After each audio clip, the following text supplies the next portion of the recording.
Hi, this is Jim Riggleman from InsideBaseball.com.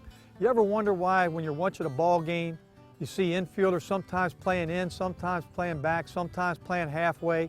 I'm going to talk to you about that a little bit. For me, there's 4 depths in the infield. If we're all the way back, you look to your coach, there's a man on third base. We're talking about a situation where there's a runner on third base. You look to your coach and he says, I want you all the way back. Okay, here I'm all the way back. If we call this a 1 depth, just normal positioning where I'm going to play this particular hitter, we're going to concede that run. The 2 depth would be the double play situation. We've got a man on first and third, could be bases loaded, whatever.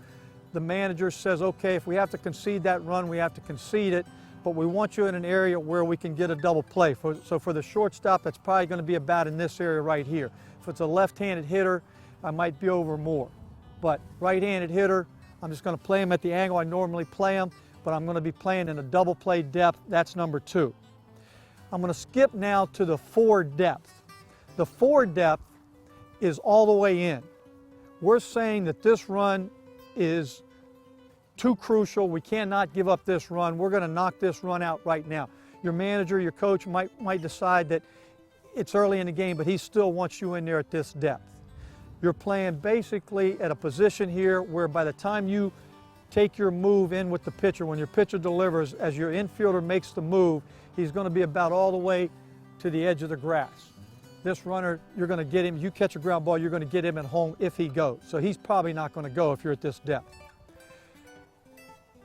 The interesting depth that I see guys play at is what we call the 3 depth. And I really like this. We've got a runner on third base.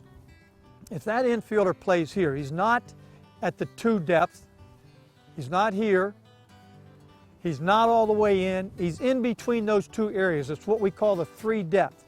And from right here, that base runner has really got a tough decision. That third base coach and that base runner, they've got a tough call to make. If there's nobody out, he's probably going to be telling that runner to make the ball go through on the ground. So there's no reason for me to play all the way in. They're going to make it go through. So I can give myself another 10 feet of depth here. I'm going to catch some ground balls from this area right here that I wouldn't catch if I'm all the way in. So you let your coach, your manager make that decision. He's going to tell you that if he puts you in the 3 depth, what he's saying is that's the priority. If you catch a ground ball here and this runner goes, that's where we're going with the ball. We're going home with the ball. Could be a man on first and third. But from this depth right here, if that runner goes, we're not thinking double play. We're not thinking force out at second. We're going to stop this runner right there. It's too big a run in the ball game to concede it, and this 3 depth is going to make it a very tough decision for that base runner. Thank you. This is Jim Riggleman from InsideBaseball.com.